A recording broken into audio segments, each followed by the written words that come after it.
হরে কৃষ্ণ ভক্তগণ, কৃষ্ণ কথা চ্যানেলে সবাইকে জানাই স্বাগত। আশা করি আপনারা ভালোই আছেন। ভালো থাকার জন্যই ভগবানের কাছে প্রার্থনা করি। আজ আমি সফলা একাদশী নিয়ে আলোচনা করছি। এখন সফলা একাদশী কবে পড়ছে? 15 ডিসেম্বর না 16 ডিসেম্বর? অনেকে বলে 15 ডিসেম্বর, অনেকে বলে 16 ডিসেম্বর, কিন্তু 16 ডিসেম্বরই সফলা একাদশী। কারণ এদিন পক্ষবর্ধিনী মহাদ্বাদশী ব্রত পালিত হয়। আমরা জানি, আপনারা প্রত্যেকেই জানেন, পক্ষবর্ধিনী মহাদ্বাদশী যুক্ত থাকলে পরের দিন একাদশী ব্রত করতে হয়, না হলে একাদশীর পূর্ণ ফল পাওয়া যায় না। কলকাতা সহ ভারতবর্ষ, বাংলাদেশে 16 ডিসেম্বরই পক্ষবর্ধিনী মহাদ্বাদশী পালিত হয়। এই একাদশী দিন খুব ভোরে ভোরে উঠে প্রাতঃক্রিয়াদি করে স্নানাদি করবেন এবং গঙ্গার জলে স্নান করা সর্বোত্তম।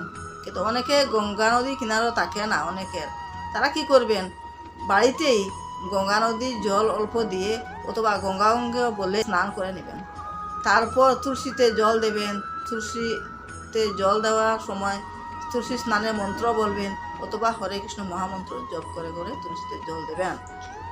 তারপর ঘরে এসে ঠাকুরকে অর্থাৎ নিজের ঘরের বিগ্রহকে জাগিয়ে মঙ্গলারতি করবেন, নাম গান করবেন।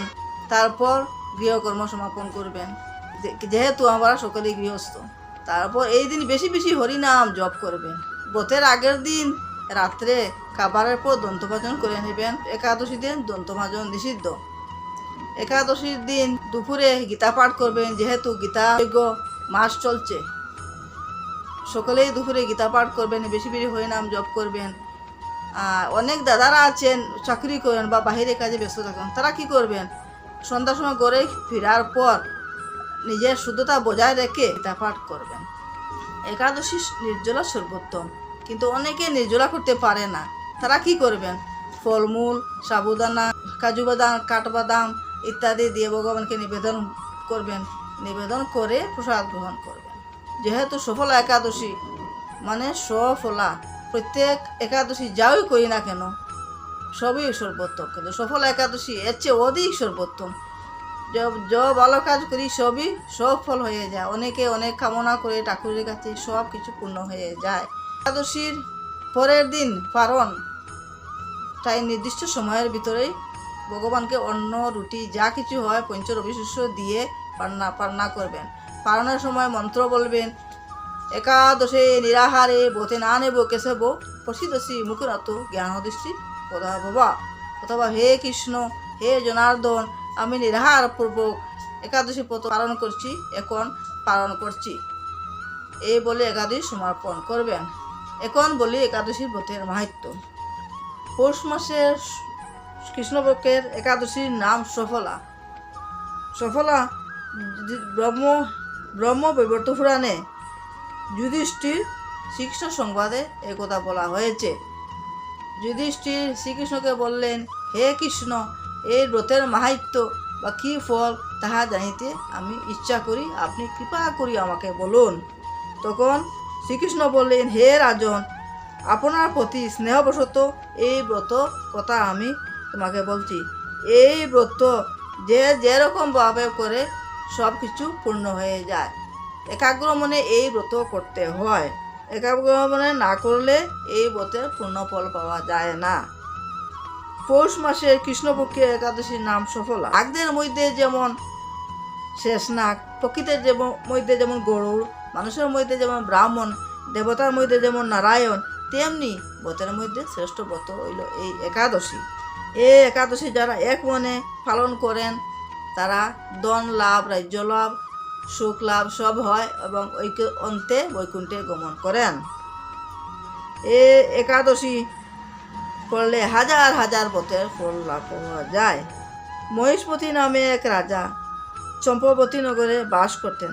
তার 4 পুত্র ছিল। জ্যেষ্ঠ পুত্র লম্বক ছিল অত্যন্ত দুষ্ট প্রকৃতির, পর স্ত্রী গমন, মদ্যপান এবং অসৎ কার্যে ব্রত রাখত। সে ব্রাহ্মণদের নিন্দা করত, বৈষ্ণবদের নিন্দা করত, কিন্তু এইরকম করে পুত্রের অপরাধ পিতা সহ্য করতে পারেন না। একদিন পিতা ক্রুদ্ধ হয়ে বাড়ি থেকে তাড়িয়ে দিলেন। তখন সে এক গভীর জঙ্গলে বাস করল। জঙ্গল থেকে বেরিয়ে কিছু নগরে এসে কিছু চুরি করতো, এরকম করে অনেক তার শাস্তি হতো, কিন্তু রাজার ছেলে দেখে তাকে ক্ষমা করতেন। তারপর সে গভীর জঙ্গলে প্রবেশ করলো। সেখানে কিছু ফলমূল গ্রহণ করত এবং পশু হত্যা করে তার জিন্দাও করত। এরকম করতে করতে একদিন এক জঙ্গলে অরণ্যের মধ্যে একটা বট গাছ পাইল। এই বট গাছের নিচে ছিলেন বিগ্রহ, মানে লক্ষ্মীনারায়ণের বিগ্রহ ছিল। এই বিগ্রহ বট গাছের নিচে ছিল, আর এই বট গাছ দেবত্ব লাভ করেছে।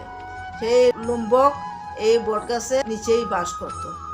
কিছুদিন এদিক এদিক শিকার করার পর সে কী করত, অনেক ক্ষুধা তৃষ্ণায় কাতর হয়ে একদিন কোনো পূর্বজন্মের সুকার্যের ফলে সে একাদশী ব্রত পালন করলো। সে জানেই না যে সে একাদশী ব্রত পালন করছে। সে অনিদ্রায় ক্ষুধায় দশমীর দিন পুরা দিন অতিবাহিত করার পর অল্প ফলমূল খেয়ে রাত্রি যাপন করলো। পরের দিন সে অচেতন অবস্থা পড়ে রইল। অচেতনের পড়ার পর যখন দুপুর হলো তখন তার চেতন ফিরল। সে আবার জঙ্গলে গিয়ে কিছু ফলমূল এনে ভগবানকে নিবেদন করলো। নিবেদন করার পর সেদিন ভগবানকে বলল, হে হে নারায়ণ, আমি জন্মে অনেক পাপ করেছি, আমাকে মুক্তি দাও। এই বলে যা ফলমূল এনেছিল সা নারায়ণের বিগ্রহকে সমর্পণ করলো। তারপর রাত্রি হলো, অনেক রাত্রি অতিবাহিত হলো, তার ঘুমই আসলো না, সে অচেতন হয়ে পড়েই রইল। এইভাবে তার অনিদ্রাকে বললে একাদশীর অনিদ্রা বলে মানা হয়েছে এবং বনাহারকে একাদশী বলা হয়েছে। পরের দিন সে পালনা করলো। আকাশ থেকে পুষ্পবৃষ্টি হলো এবং দৈববাণী হলো, হে লম্বক, তোমার পূর্বজন্মে তোমার পাপ কার্য সব শেষ হয়েছে, এখন তুমি নিজ রাজ্যে ফিরে যাও। তখন তার দেবত্ব শরীর পেল এবং নিজের রাজ্যে ফিরে গেল। স্ত্রী পুত্রদি সহ রাজ্যভোগ করলো। কিছুদিন রাজ্যভোগ করার পর সে সন্ন্যাস গ্রহণ করলো। সন্ন্যাস গ্রহণ করে গভীর জঙ্গলে চলে গেল। তারপর তার জীবনের শেষ সময় হলো এবং অন্তিমে সে বৈকুণ্ঠে চলে গেল। এইভাবে লুম্বক একাদশী ব্রত করে সে তার পাপ কার্য থেকে পূর্ণ হয়ে বৈকুণ্ঠ ধামে চলে গেল। এই হলো একাদশীর ব্রতের মাহাত্ম্য, সফলা একাদশীর ব্রতের মাহাত্ম্য।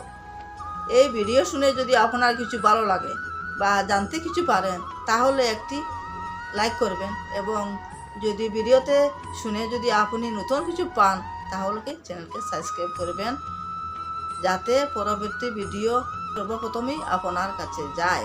হরে কৃষ্ণ।